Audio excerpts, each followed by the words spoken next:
With the 11th pick in the 2020 NFL Draft, the New York Jets select McCoy Becton, tackle, Louisville. Hey, they got an offensive lineman. That's something. With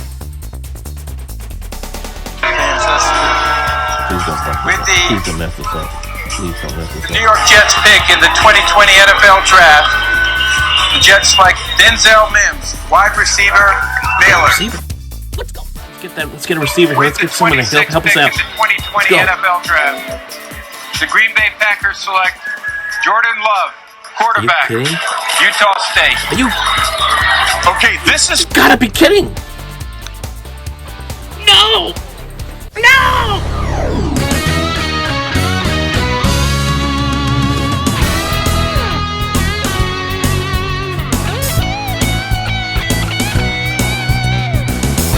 All right, everybody, Michael Cohen here with you on the Sports Talk Nation. Welcome aboard, everybody, and we got a lot to discuss as the draft is now concluded. We're going to talk about the Jets picks, the Giants picks, and, of course, all the other crazy things that went on throughout the course of this three-day weekend. Of course, this entire draft was all about location, or lack thereof. Due to the coronavirus, everyone has been hunkered down in their houses, having to try to quarantine and social distance, and, of course, that affected the NFL draft, which was supposed to be in Las Vegas. Instead, it was in everybody's basement. We had, well, Roger Goodell doing the entire draft from the basement of his house, including sitting on a couch looking like Mr. Rogers. Where's the Muppet in that one? I just don't even know. And then, of course, there was the shot of Arizona Cardinals head coach Cliff Kingsbury hanging out in his war room. That is a war room. You gotta be kidding me. That looks like it's something right out of Scarface. And then, of course, we saw Mike Vrabel sitting in his war room, and he had, well, I assume are his kids.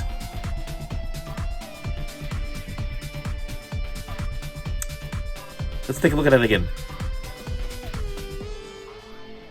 And then, of course, we have Adam Gase. He's got that look like, get me off television as soon as possible.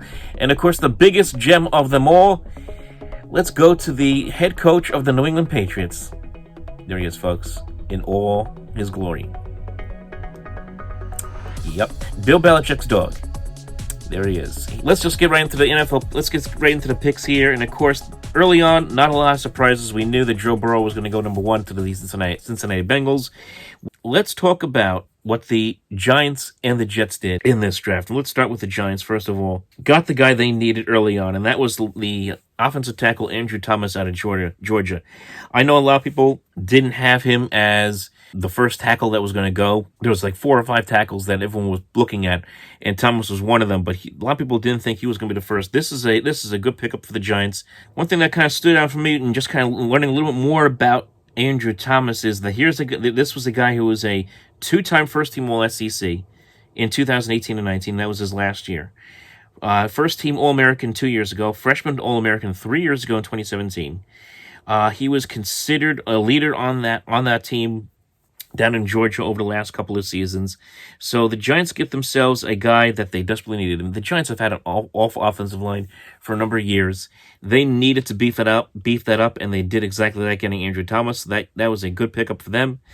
Xavier McKinney gives them a safety that, again, the Giants secondary has been so bad over the years. They were 5 up from the bottom in the NFL last year, giving up 264 yards through the air. Giants were minus 17 in the turnover battle. So going out there and getting a safety on the ilks of Xavier McKinney, very big move for the Big Blue. And look, the bottom line is, we don't know how all these picks are going to turn out. And I said it before, I'll say it again. I said it even last couple of years when we did draft reactions. You never know with these kind of picks how they're going to work out. But the fact is that they answered issues with the offensive line, and they answered issues with the secondary, and that's what they had to address going into this draft. And, everyone wants to kill David Gettleman for his drafting over the last few years, taking Saquon Barkley, not a quarterback 2 years ago, going with Daniel Jones and not Josh Allen last year. But you know what? They haven't been bad. They haven't been terrible picks at the end of the day. I mean, Saquon Barkley has turned out to be one of the best running backs in the league. I know he had a rough year last year due to injury and the fact that the Giants were awful up front. And Daniel Jones surprised a lot of people last year with how efficient he was in the passing game. So I know it's easy to sit there and bash David Gilman at every instant, but you know what? He's done a good job, especially out of the first round. And getting Andrew Thomas was a big pickup for the Giants this season in the draft. So I thought the Giants did pretty well. Now let's go over to the Jets, and of course, this being the first draft for General Manager Joe Douglas. And I'm going to join the chorus here. I thought that Joe Douglas did a very good job. Now, again, we don't know how these picks are going to work out. Some of them will work out. A couple of them will not work out. That's just the way it goes during these things. But going out there, getting McCoy Becton, a big-time offensive lineman, 6'7", 364 pounds. Yes, he's about 15 pounds overweight. Needs to lose some weight. There was questions about drug problems in his past that the Jets, I guess, in interviewing Becton, felt that he had answered those questions and he has put those issues behind him. He is committed and he is healthy, and if he stays in shape, he's got a chance to be a big time offensive lineman. The Jets haven't had a big time left tackle, solid left tackle, since DeBrickashaw Ferguson, and that was a long time ago now. Ferguson gave this team 10 years from 2006 to 2015, and the Jets are hoping that McCoy Becton can be that guy they needed to protect Sam Darnold. And I know that out of that first round, I know a lot of people were getting upset about this. A lot of people wanted the Jets to draft a wide receiver because a lot of people wanted the Jets to draft a wide receiver like C.D. Lamb or Jerry Jeudy. A lot of people wanted the Jets to take the offensive guard from Iowa, Tristan Wirfs, who ended up going to Tampa Bay. I get that, and maybe Wirfs was a better prospect as far as background and everything else is concerned than Becton. But the Jets answered a need, and they needed a left tackle. What they did in the offseason, I didn't think, from my standpoint, outside of Connor McGovern, was a whole heck of a lot as far as finding that pure starter on the offensive line. They may have found that in Becton. Going into the second round, you got like what Joe Douglas did here. He had the 48th pick, decide instead, I'm going to trade down. Trades down 11 spots, gets an extra third-round pick in return as well to have 3 third-round picks, and still gets his man, Denzel Mims, the wide receiver out of Baylor, and that gives the Jets now a big target for Sam Darnold. Having losing Robbie Anderson in the offseason to the Carolina Panthers, the Jets go out there and they get Denzel Mims, 6'3", 207 pounds, and if we've all been looking on social media, this guy's motivated to go out there. I mean, everyone probably saw the phone call that Douglas had with Mims, and Mims was like, he wasn't happy about being drafted that late into the second round. He wanted to go earlier than that, and he has a bit of a chip on his shoulder, and Douglas really liked that. So this is a guy who, if you've seen his highlights and if you've seen his games, it's a guy who battles for the football, and you gotta like that. That's something that even Robbie Anderson didn't do a whole heck of a lot of when he was with the Jets, is battling for the football in tight spaces. He makes tight catches on the sideline, double coverage, tight single coverage, kind of like a Julio Jones. And I'm not saying he's going to turn to Julio Jones, but I'm saying this is a guy who has potential to become a very solid wide receiver for the Jets if all things work out, and he will be the Jets' number 1 receiver on his football team. The other pick, Ashton Davis, I don't know much about him. I know that he's fast. He looks a little bit like a Jim Leonard, kind of small, compact safety. Could play a little corner, could play some special teams. Kind of a multitasking player for that matter. No, I don't think the Jets picked him to replace Jamal Adams. I know there was a big drama last couple of weeks, but what are the Jets going to do with Adams? Adams isn't going anywhere, at least for right now. And I don't see Davis, unless he just absolutely impresses this year as a rookie. I don't see him being that guy who's going to end up slotting in to replace Jamal Adams down the road. So I don't think anyone should worry about that. The Florida defensive end, I know a lot of people had some concerns here in Jabri Zuniga because of the comparisons to Polite, who the Jets drafted somewhat in a similar situation, mid-third round, defensive end out of Florida. That did not work out. We will see. I mean, he's kind of a project. I'm not going to sit here and tell you the Jets found their edge pass rusher with Zuniga. We'll see what happens with him at this point. But overall, not a bad job. Really a solid job here for Joe Douglas in his first draft. He got value. He got need. He answered 2 big needs for the Jets, wide receiver and offensive line.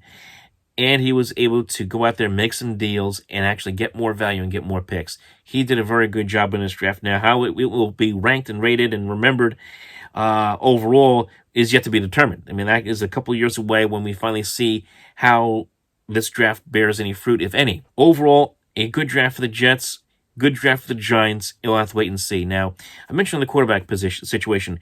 What the hell is going on here with Green Bay and Philadelphia? What the hell is going on? Oh my goodness. Oh my good. Jordan Love? Jordan Love? I mean, maybe he'll be great. Maybe he'll be maybe he'll be a great player one day. But you're the Green Bay Packers. You have Aaron Rodgers.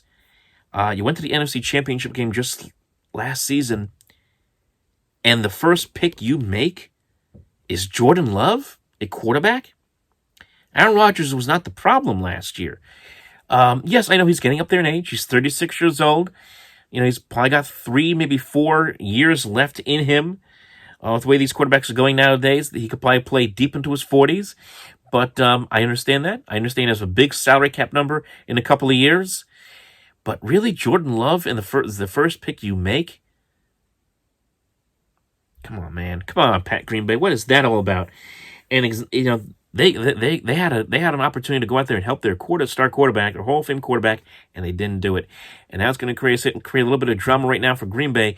What is going to happen? How much longer is Aaron Rodgers going to be in Green Bay? That is the big time question right now. And that question can also be asked in Philadelphia after the Eagles went out and drafted Jalen Hurts. Now, at least the Hurts acquisition, and I know a lot of Eagle fans don't like it, but you can make some sense out of it because Carson Wentz has had a bad injury history throughout his career, and you get a guy like Jalen Hurts, guy with some speed, he can run around a little bit, kind of like a Michael Vick type of player, can throw the ball as well, throws the ball well, maybe over time becomes someone that would end up being the quarterback of that team. But remember, they did sign Carson Wentz to a big-time extension, so talk about awkward. Awkward in Philadelphia right now, awkward in Green Bay. What does it mean for Wentz and Rodgers long term in those two cities? Doesn't look too good. That's for sure. Does not look good at all.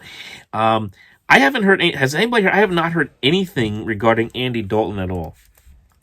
And I know that there's been a couple that he is still in Cincinnati. He has not been traded, as far as I know, at this moment in time. He has not been dealt anywhere. So you have to wonder how much longer he's going to be in Cincinnati after they picked up Joe Burrow. You know his days, Dalton's days in Cincinnati are numbered. He is going to be out of there soon. The question is, how much longer and when? And the Patriots didn't draft a quarterback. As far as I can see, yeah, they haven't drafted a quarterback.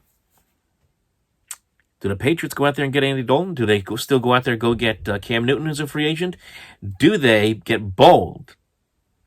And I know a lot of people were doing this on Twitter. I know a lot of it was just to kind of joke around a little bit. Imagine if the Patriots went out there and traded for Aaron Rodgers. Oh my goodness. So there you are, folks. Draft day is over. Again, good draft, a very good draft for the Jets, at least on paper. Same thing for the Giants on paper. We'll see how it works out. The quarterback situation out of this draft, absolutely nuts. I don't even know what to say anymore right now out of that. Other than the fact that we know that the Cincinnati now has a new franchise quarterback. The Chargers and Dolphins now have new franchise quarterbacks, and the Packers and Eagles absolutely screwed the pooch as far as their quarterback situation is concerned moving forward. So remember, folks, follow us on social media at OpenMikeNJ on Twitter, Facebook.com/OpenMikeProgram, and also kill the like and subscribe button. We'll talk to you next time.